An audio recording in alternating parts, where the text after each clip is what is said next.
Welcome everyone to the Immutable and Reproducible Software track at Scale 21X. Our next talk is going to be Nix The Planet by Matthew Croughan. And with that, Matthew, please take it away. Okay. So this talk is called Nix The Planet. And I'm going to try and convince you that using Nix at home and at work is a good idea. Who am I? My name's Matthew Croughan. And I am a Nix/NixOS/Nix packages contributor. I run my own software consultancy called Nix.how, which teaches you how to use Nix. And if you've got problems, I'll solve them. You can pay me. I also have a project called Nixified AI, which is about making AI reproducible and easy to use with a single Nix command. I run Nix Camp, which is a yearly event, usually in the UK, where a bunch of Nix people get together, have fun, sleep in the same building, and sprint on Nix projects. Here's some pictures from 2023. You might see a few familiar faces there. Some of the people from Scale come along. And that's where I first met people from Scale, and they told me to come here and give talks. And that's the wheelie pad. It's an iPad on a stick. And then it walks around and talks to people. And you can get a surprising amount of work done that way. Here's one of my favorite people, sporting the Nix lab coat. And there's some people in this room also wearing the same lab coat, which I gave out as a gift to people at Nix Camp one year. So I think it's fair to say that I'm a bit of a Nixaholic. But honestly, Nix has changed my life. I wouldn't be here if it weren't for Nix. So please, just try the goddamn Nix. So, why should you try Nix? I don't know about you personally, but I'm going to tell you some of the things I've done with Nix, and hopefully that will inspire you and get your creative juices running, and you can come up with some of your own ideas for what Nix is useful for. So one of my favorite things to do is take software that doesn't compile, usually academic, it was never intended to run anywhere else, and make it run everywhere. And in some respects, it's a waste of time, but I don't know, it feels good to make something that didn't work again. And usually the authors appreciate that too. I've also been playing around with mobile NixOS, which is NixOS on a phone. And this is what it looks like, plugged into an external monitor with a Bluetooth keyboard attached. Here's what it looks like in more of a travel setup.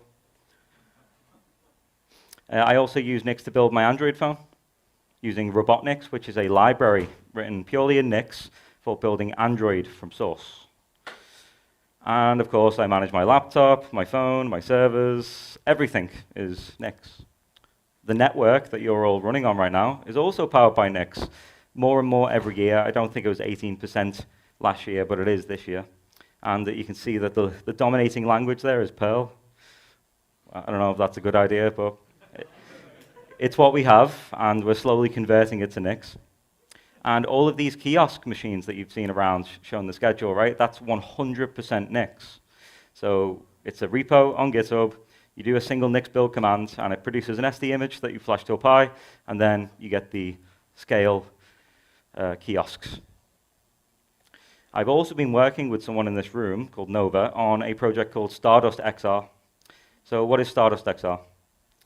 It's a display server that is not Wayland, it's not Arcan, it's its own unique and new thing. It's written purely in Rust, and I've been making Nix expressions that allow you to run this easily on your own computer. I also ended up making the CI for the project. Now, the CI for this project, I think, is a work of art. Not just because I made it, but because Nix empowered me to do so easily. So what it does, this CI system for Stardust, is it uses Nix to make it so that you can, with a single command, independently verify that the whole software stack works, because there's multiple components here. There's the display server that you're interacting with that isn't Stardust, for example, Wayland or GNOME, which Stardust can also run inside of. There is this piece of software called Monado, which takes numbers from the headset. People write drivers to get numbers from the gyroscope, etc., and send it to the display server. There's a lot of software running all over the place. It's a big stack. So I wrote a VM test in 150 lines of Nix, which deploys GNOME inside of a VM, and then runs all of this software in tandem, and then takes a screenshot. And it only takes 27 seconds to run. So then I took that even further and said, okay, well, what if every single time Nova makes a change to the repository, a change to the tech stack, I'm going to do the same thing, but then I'm going to post the screenshot to a Discord channel so they can see if they broke something. And so that's some of the stuff I've been working on that I find quite cool. Yeah, thank you.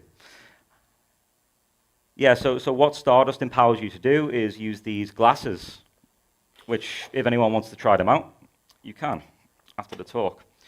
You put these things on, and then you get a 1080p display. And it's pretty usable, and I think you'll be surprised if you do decide to try it out. And they only cost €200. So I think something like this is the future of portable computing. Imagine if the glasses themselves contained the compute, and then all you have to do is walk around with these things. So I've been putting these glasses to work with mobile NixOS, because now I've got a phone that's running a full Linux operating system with a reproducible user space that I can walk around with my glasses and the phone in the pocket, and I think that's cool. Some other experiments include, oh, hold on. There we go. The head pewter.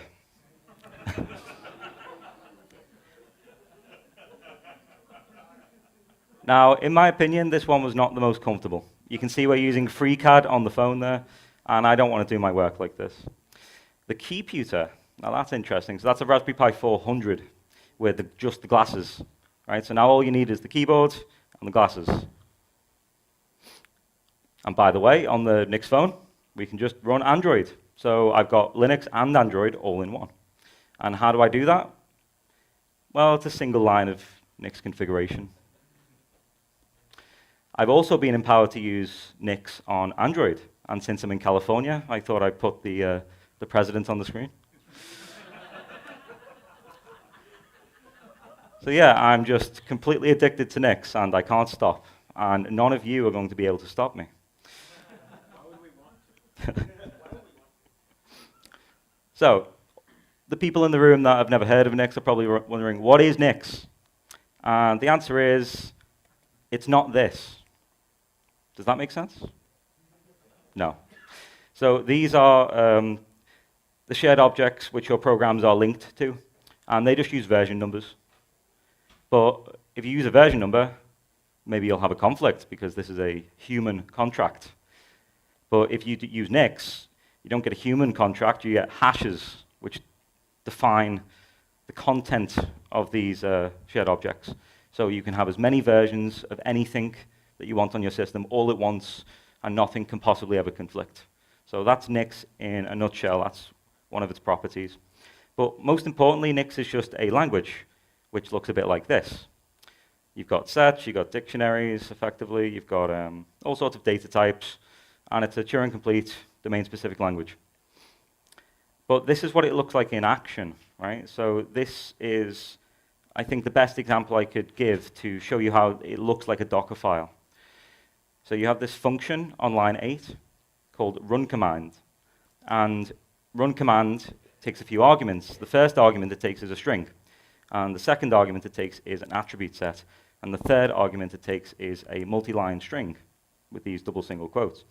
And what this recipe or Docker file lookalike, or we call it a derivation, is doing is it's isolating the computation that you want to perform into a small, succinct, reproducible chunk. So I can do just about anything. Like I can pull in Firefox just to run the ---- help, and then put that in the output. And in order to do that, it will go ahead and it will fetch Firefox source code. It will compile Firefox from source. And if it needs to bootstrap GCC, it will do that too. And yeah, it's infinitely composable, infinitely powerful. All right, so that's Nix. But what about NixOS? So NixOS does the same thing for operating systems and not just small artifacts. Right? So you can see here, I've enabled Nginx. I've enabled OpenSSH. I want to use the latest kernel. I want to use systemd boot. And I want a user on the system called Matthew with this password. And that means that I have full control. It's very different from other deployment tools or other build systems, right? They usually leave some information out. They usually have something you can't control, something you have to base everything on top of. But with Nix and NixOS, I can control the bootloader, the kernel, and the programs inside. And if we want to someday, and I think in fact some people are, they're building the BIOS from source, so they're going even lower level. At some point, maybe we can build the microcode, who knows, right? We can keep going. And that's what Nix is all about. It's all about reproducibility. Yeah, and all of this software is compiled from source, but thanks to a fancy trick called substitution, it allows us to ask the world if somebody else has built this software for us already and get it from them, because it's reproducible and we trust them, so we just get it. We don't need to build it ourselves. Gentoo, for example, I'm not sure has such a caching mechanism, which is why it's much slower and much more cumbersome. Okay, so what is Nix packages? Nix packages is just a repo on GitHub, and it contains all of the derivations or recipes for 100,000 plus software packages, and they all work correctly. These are not packages that you're going to install and hope that they install correctly. They simply exist, and you can grab them at any time. And they work, and they're well tested. Yeah, they're as up-to-date as they can be, and there's a lot of automation and bots in Nix packages that keep things up to date without human intervention. Yeah, and the contributor list is growing. And of course, this is easier to contribute to than almost any other distribution. You simply fork the GitHub repo, make a small change, make a pull request, and it's done. Other distributions of Linux don't work quite that way. So with all of that in mind, you end up with the declarative trinity, which is the operating system, the language, and the package manager. Nix is a lot of things. It's primarily these three things. So let me give you a short history of Nix. So it all starts in 2002, before Nix, when this paper, Why Order Matters, Turing Equivalence in Automated Systems Administration, demonstrates how to use the existing deployment tools to achieve a sort of Nix-like feel for deploying your systems where everything is as you defined.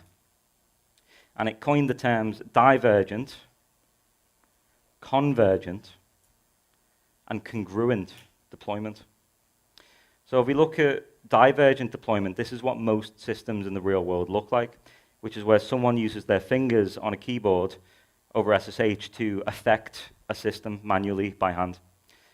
If we look at convergence, this is what applying an Ansible playbook might look like, where you start on Ubuntu, but if you apply the playbook, then you'll get what you want, and then maybe the system accumulates some state over time, and then you nuke it, and then you apply the playbook again, and you're eventually just going to get to where you want to be. But congruent deployment is when you actually define how you want the system to look, and you actually get the system that you asked for. And that is the deployment methodology that Nix enforces. So this is the timeline. In 2003, Elko invented Nix, and the first papers on Nix were released in 2004, the Nix thesis in 2006, and then Armin Hemmel in 2006 released NixOS, and it's surely going to take over the world. In 2021, we had 1,700 contributors, 292,000 commits. In 2022, we had 4,700 contributors and double the amount of commits. And in 2024, it's still going. And it shows no signs of stopping. So how long before we get here?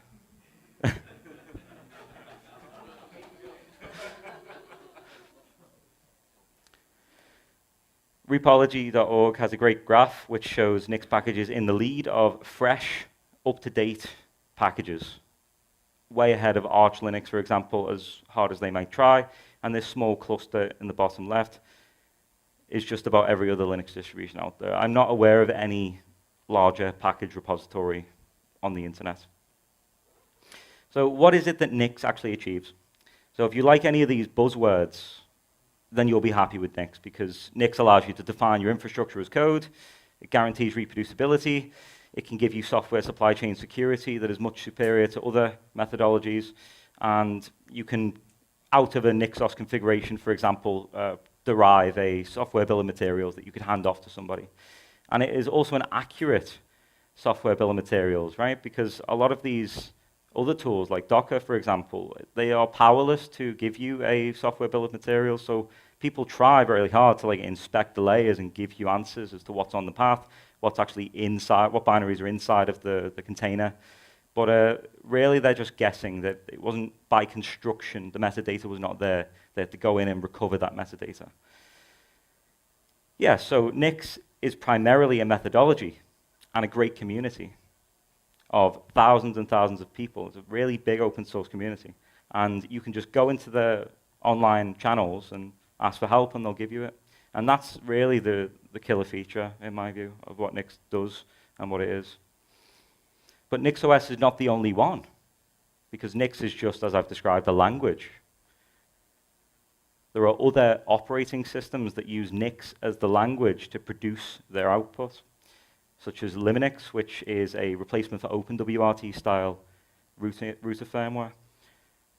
There is NotOS by Clever CA22, which is just a Nix expression that produces an operating system that isn't NixOS and doesn't use systemd. And there is VPS Admin OS, which is a lightweight host for system containers. It wants to do things like declare the ZFS data sets, for example, and manage those, and also not target NixOS and be able to run all sorts of other distributions in containers declaratively by using Nix. And that's what VPS Admin OS does. There's also Geeks, which is not Nix, and there's also Tvix by TVL.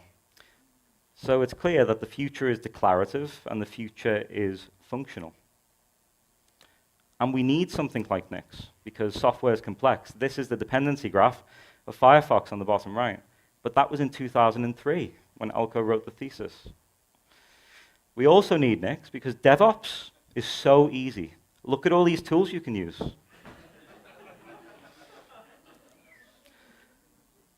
This is commonplace. We're going to use Docker, and we're going to use, in the Docker file, we're going to use Ansible to provision Puppet, which is then going to configure Helm. It's going to install Chef imperatively, then it's going to configure Podman, and Podman's used to deploy Xteddy at scale. And it's like, I don't want to do that. Right. Less humorous. Who's using Nix? So ClearPath Rope. Oh, well, it wasn't a question as to who's using it. Right. So who's using Nix in the real world? So we got ClearPath Robotics, who are making overlays for Nix. We got Anduril, who's making overlays for the NVIDIA hardware boards. We've got people doing biology with Nix, and we've got particle accelerators running Nix. Quite concerning because they keep coming back to NixCon with more news to report about how they're using it with the particle accelerators. One day they may make a black hole and we'll all be consumed.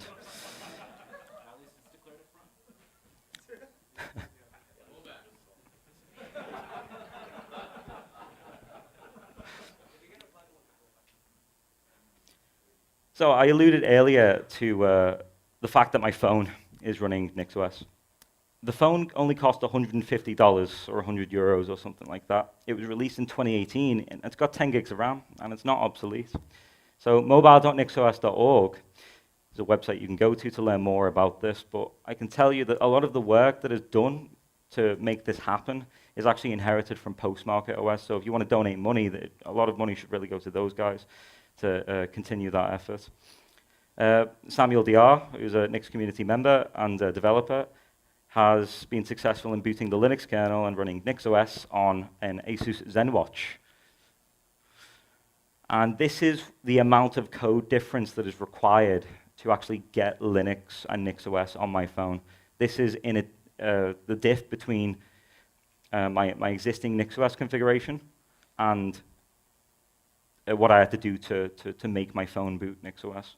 So it's not very much, right? It looks quite simple in the end. I add mobile NixOS on the input, and then on line 20, I refer to it as being required for one of the outputs, and on line 28, I say, my phone is the result of a single Nix function call, and it's an ARM64 Linux machine, and I'm going to import these Nix files, which define the software I want to run, and that's it, right? So Nix is a language, and it has functions in it which produce whole operating systems, and it's very easy. SXMO is the name of the graphical user interface and desktop environment that I'm using on the phone. I'll give you a demo of this soon. Yeah. So has anyone seen this film? Yeah, hackers. The guy on the right is called The Plague. He's the enemy of the film, but I'm quoting him because I actually believe in this quote. There is no right and wrong, only fun and boring. And you know what's boring? Ubuntu Pro.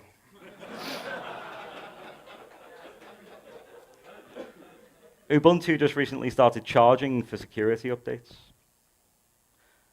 And the Snap Store got infected with a Bitcoin wallet that didn't actually get published by the original author of that Bitcoin wallet, because anyone can just add stuff to it and people can download it and then they can get infected. So it's not, they're copying the worst practices of Microsoft and Apple, and it just doesn't feel right to me. It's boring. Doesn't sound like very much fun.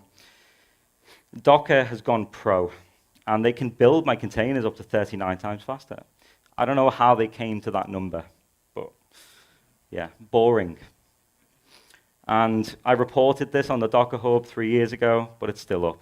Xteddy for Mac, that's a virus. So Docker's bad, right? Here's why it's bad if no one knows. So this Docker file just says from Ubuntu latest. And then it just gets Ubuntu from somewhere, and then it runs apt-get update. So now, tomorrow when you build the container, it's going to be different. And then you apt install hello, and then everything's great. But no one can reproduce this because nothing was pinned. And Docker files and the Docker build kit stuff does not actually allow, it doesn't give you an expression language to prevent these mistakes. Whereas what Nix does is it won't allow you to use latest. It won't allow you to use ambiguous revisions of things or tags. It's a domain-specific language that prevents you from making mistakes. And that's why I like it. What now? I thought I liked Docker. I still want to use it. That's okay, you can, because Docker has a Nix fetish, as it turns out. So at DockerCon 2023, it turns out that there's this talk with Tom Berrick from Flux, who's a member of the Nix community and a developer. They're actually thinking about using Nix internally inside of Docker as a debugging tool. And it's only going to get worse from there, because they're going to find out at some point that they don't even need Docker. So. And there was a talk at NixCon here in LA that Nix is a better Docker image builder than Docker's image builder, which is true. So Docker is two things, right? It's the Docker build kit, which defines these Docker files, and it's the container runtime. It's the thing that executes the namespace and does the Linuxy stuff. Yeah. Okay, so Nix is great, right? What are the downsides? So the first and most important downside is that you've got to learn something new. And Linux file systems once looked like this, and now they don't. They look like this, right?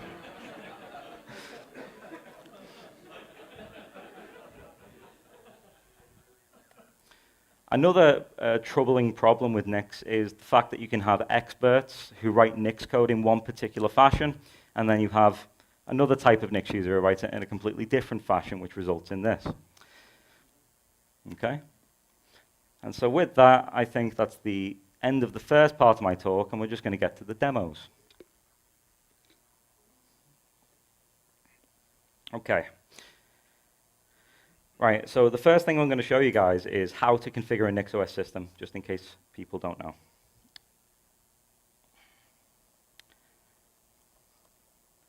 I'm going to mirror my screen.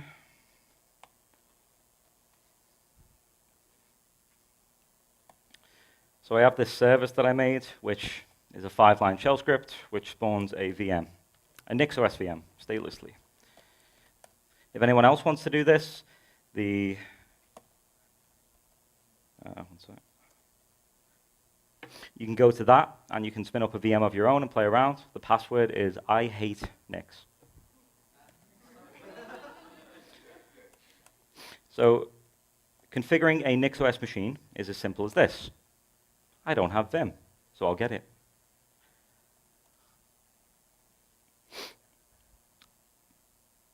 And once we got Vim, we're going to edit that configuration file, and we're going to define our operating system the way that we want to see it. I want to enable a service, a web server, some complicated thing. And what service do I want to enable? Well, I don't know what services exist, so I'm going to go to search.nixos.org. I'm going to ask, can I deploy Vault Warden? Looks like I can. The option exists. I can enable it. So let's try doing that. So services.vaultwarden.enable equals true.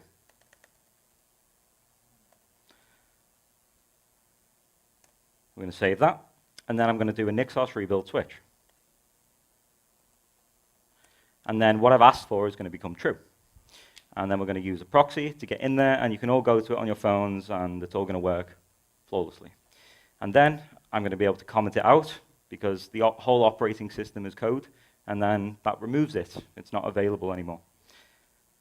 So Nix is very much like a compiler. You use GCC on your C code, and it produces an object file, and you can execute that object file.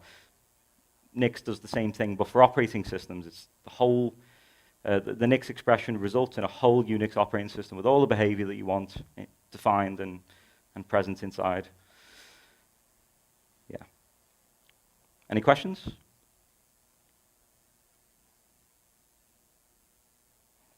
No. Am I doing a good job?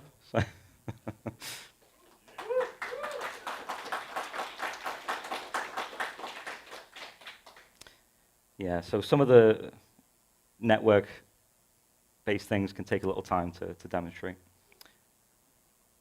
Let me see what else I got in store for you guys. Okay, how about the dev shell from hell? Okay, I'll do that in a minute. Okay, so Vault Warden is deployed. We can see it's there, because if we use netstats, we can see Vault Warden is listening on port 8222. And we can get in there using a nice utility called bohr CLI, which is a reverse proxy.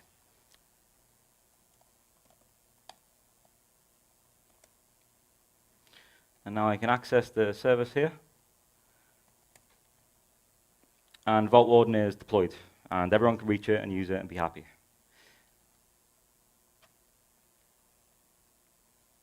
And then I can just comment it out of my configuration like this. And do another NixOS rebuild switch. And then it will go away. But on all of the users that were there on the system, in the etc passwd file, they go away too. Everything gets cleaned up, and we're happy. Right. In the meantime, how about we do the dev shell from hell on a powerful server?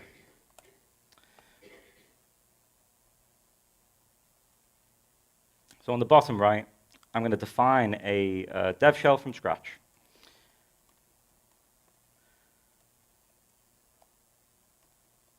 So let's say you're working on the worst Rust project, or the worst .NET project, or the worst whatever project, and they use outdated dependencies, or they use a mixture of tool chains. I'm going to show you how with the flake.nix you can define everything in Nix and give this file to your coworkers and get them up and running with the exact same environment as you. So the first thing we have to do in Nix is define a flake. We have to say where we're going to get Nix packages from. So we say we're going to get it from GitHub, we're going to go to the NixOS user, we're going to go to the Nix packages repository, and we're going to get the NixOS unstable branch. And our flake's going to have some outputs. The outputs are going to use Nix packages. And then we're going to say we've got a dev shell for x86 Linux. And it's going to be called dev shell. Well, we're going to call it default, the default dev shell. And it's going to be the result of a single Nix function call. Nix packages dot legacy packages. I'm going to clean this up later. x86 Linux dot mk shell. Mk shell is the name of the function. And the function takes some arguments, build inputs, a list of packages.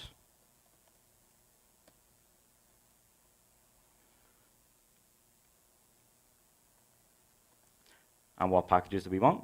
Well, maybe we want the JDK. And then maybe we also need something like .NET. And my employer is forcing me to use Cargo or something. And not that that's a bad tool, but you know, I'm just trying to think of things that people might not like. What's that? Yeah, Perl. Well, Perl's kind of everywhere. It's already there, so you don't need it. They also want me to go on Zoom, so I'm going to get the Zoom package. Yeah. That's actually marked as insecure, so you can't add it. Right. So this looks a bit ugly, right? Because it's got like legacy packages everywhere and like, yeah. So we're going to define a variable in the Nix language to get rid of all of that boilerplate. So let in packages equals this string.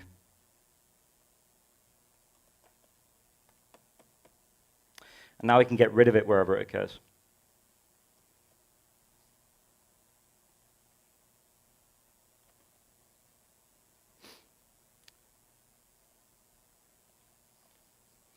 And we can now say with packages, and now everything's nice and easy. And the language server there, you sort of help me out, because Nix is a fully featured language, and it has a language server and a good ecosystem of tools to deal with it. Right. So someone said Zoom US is marked as insecure, is that right? Right. So let's get Zoom US. This is going to fail. But the first thing we need to do is Nix Flake show. Because what we just defined is not actually reproducible. Because we've referred to NixOS unstable, which could change in the next 5 minutes because someone could push to it. So when I do this Nix Flake show command, it's going to generate a lock file which gathers all of the facts at the point that I ran the Nix command, and then that's going to be stored in a lock file so that someone else in the future who comes along will get the same results as me. And if the internet changes and files change, then it won't try to reproduce it because it knows it's not going to get the same result. Yeah, I'm definitely not showing off the performance properties of Nix at the moment. Yeah, do some VM tests shortly. Any questions so far? Anyone got questions about the language or? No. Okay. Why is the machine so slow? I don't know. I think decompression of Nix packages right now. Anyone got a faster machine?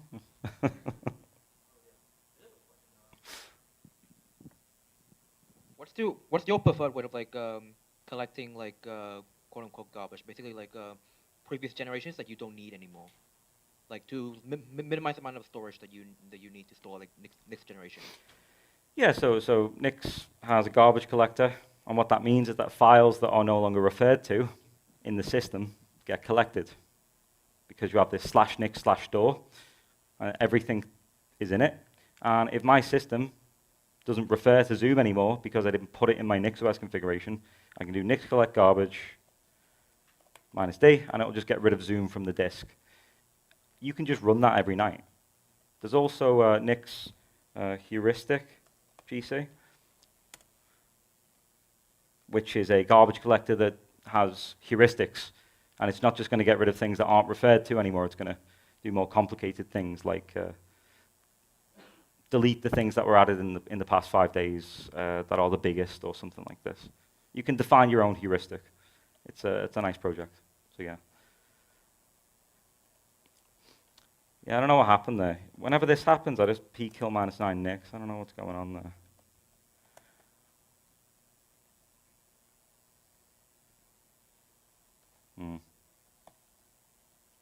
Well, you know what? Maybe this machine's having a bad day, so I'm going to go into a different machine. And thanks to Nix, I can just copy the file over.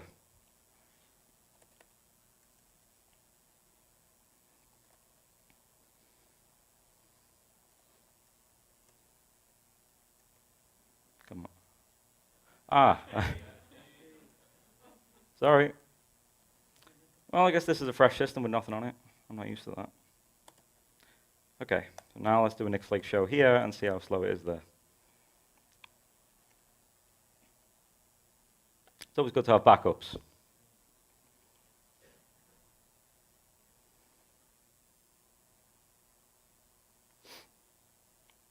Yeah, maybe I should move on to another demo in the meantime. Sorry for the context switching, guys. Okay, what about a NixOS test? So in Nix packages, we have these VM tests. Okay, there we go. So I'll go back to that in a moment. So in Nix packages, we have VM tests. And what that means is that we can use Nix to define that we want a virtual machine with a bunch of behavior and that we want to make an assertion that something happens or doesn't happen and produce an exit code of 1 or 0 depending on whether it happened or whether it didn't happen. So let me show you some of these tests. Okay, so we got how many tests? Yes, it's quite a lot of tests. So we got tests for like NFS, we got tests for the Linux kernel, we got tests for GNOME, tests for various things. One of my favorites, which I wrote, is Node-RED. So it's a NixOS test, and it's got a name, it's got a maintainer, and these are the 2 VMs that we're going to run. And we've got a test script that says what we want to happen. So we're going to start all the VMs, we're going to wait for Node-RED to start, we're going to wait for this port to be open, and if any of this fails, then it's going to fail the test, which means that whenever this package gets updated in Nix packages, it runs, and we know what's going on.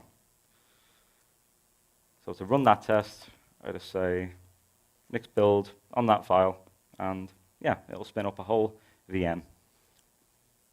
And in order to do that, it will obviously compile the kernel if it needs to, it'll do all the stuff. But it's already been cached.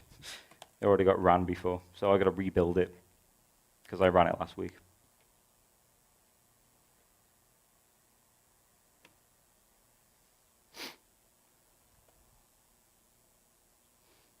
Yeah, whilst that runs in the background, I guess I can deploy NixOS anywhere, which is the main attraction here. And that's when you take other distributions and you turn them into NixOS.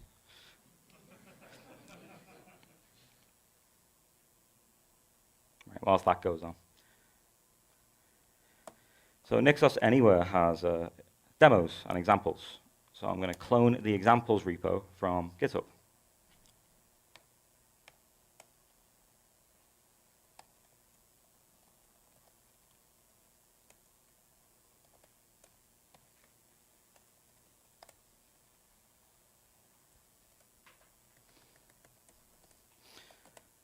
So this is just a basic template. It's going to install Grub on a VM in the cloud. It's going to enable OpenSSH on it. It wants me to change the authorized keys. Whoops. These are my SSH keys.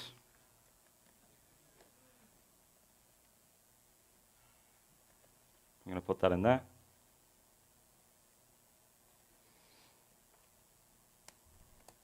And NixOS Anywhere comes with a disk configuration, which defines how I want the disk to be laid out, right? It's using a project called Disco to do this, which is a bit like systemd repart, which allows you to define a declarative disk configuration for all the partitions, the contents of those partitions, the files that are going to be on them, etc. So, for example, we could change this. Instead of using ext4, we're going to use bcachefs because that's all the rage these days. But in order to do that, I'm going to have to specify that I want the Linux kernel to be the latest one because that's the kernel that contains bcachefs.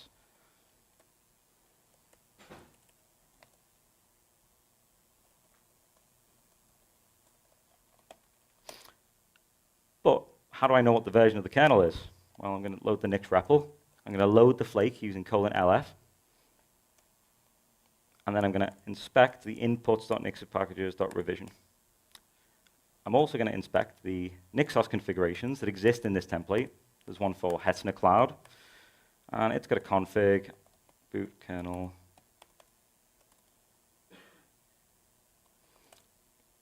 .version. Okay, there's a conflict. Something else is trying to set it, so I'll force it.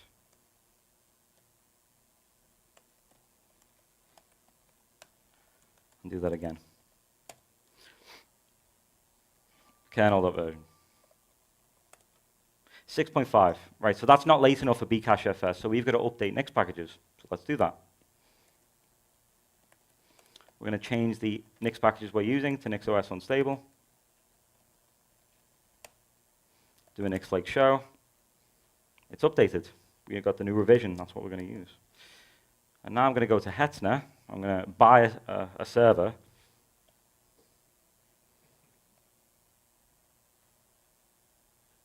What do I have to do? Type. I have to say how expensive it is. Okay. €9 a month, sounds good to me. Okay, we got an IP address. But I selected Ubuntu. But NixOS Anywhere is going to turn this into a NixOS machine for me. Let's get in the console.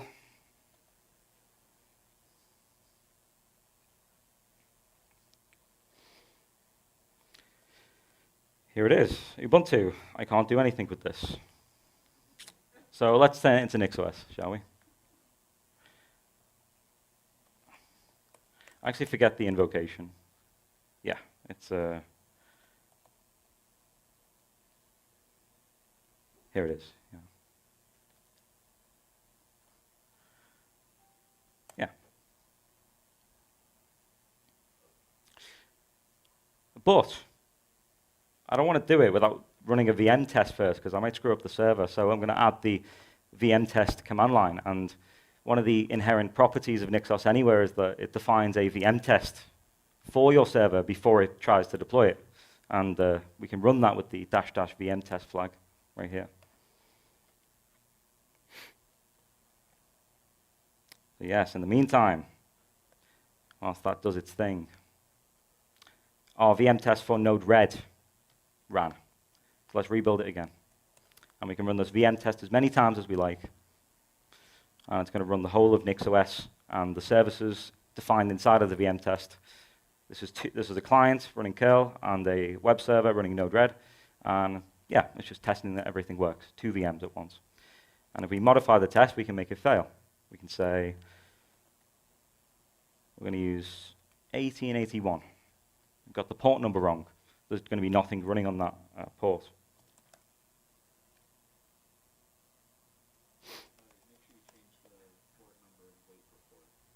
No, because it will still fail. Yeah. All right, in order to do that, modified the Python script.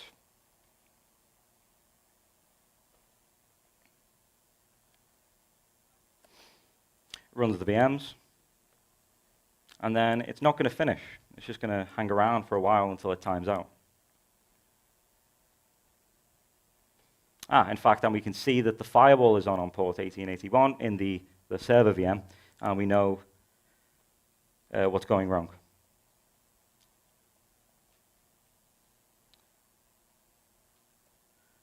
Okay, the VM test passed for NixOS Anywhere, and now we're going to actually deploy it.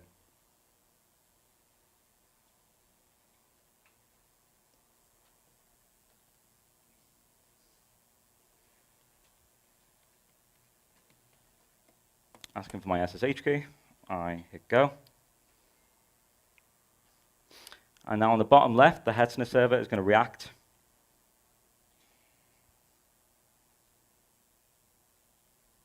Machine's going to boot into NixOS in 6 seconds.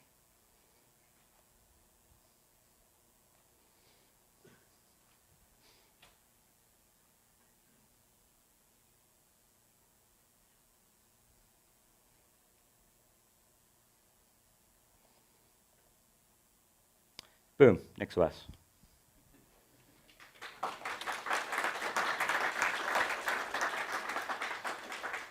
But it isn't done yet. Okay, so it's going to go and copy Nix store paths from my laptop where the server is being built to the server. It's going to provision the disk with Disco, and then it's going to reboot, and we're going to be in a bcachefs enabled NixOS machine.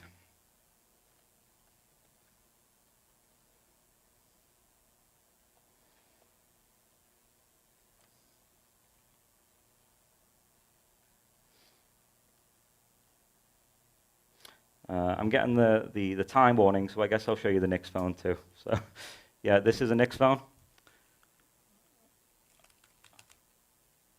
Okay, let's rotate the screen. And we can run Blender on this thing. It's really powerful. And all the graphical acceleration is working. And if you guys want to try this out, you can. I'll show you it later. We're in a game of Super Mario 64.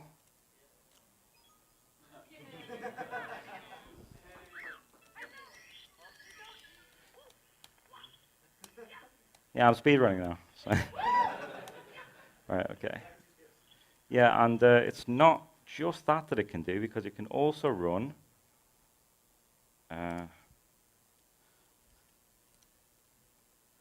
Waydroid.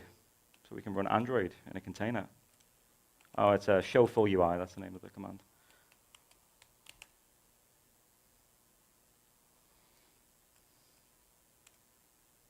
See lineage booting on the right there? It's the real deal. And it's got multi-touch enabled and everything, right? So works like a real phone. You see my debug points there. The sound works. You can pass GPS through. I used this in Thailand to use Bolt whilst I was there. And then I swipe to the right, and I'm back in full NixOS. Terminal, swipe up to get the keyboard. It's good. It's fun.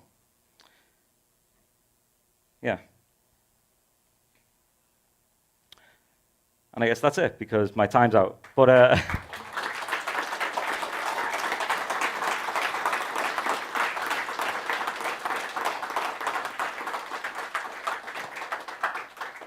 Sorry about that, Matthew. I thought we were supposed to end at 4:45, but apparently it's 4:30. So, but yeah, I suppose, do you want to meet outside? yeah, if anyone wants to speak to me outside or get more demos, because there's just far too much to demonstrate and not enough time to do it with. Because last year I had the 2-hour presentation, and that was crazy. So, like, yeah, just hit me up, come talk to me, and hang out. Yeah. Well, thank you again, everyone. Thank you, Matthew.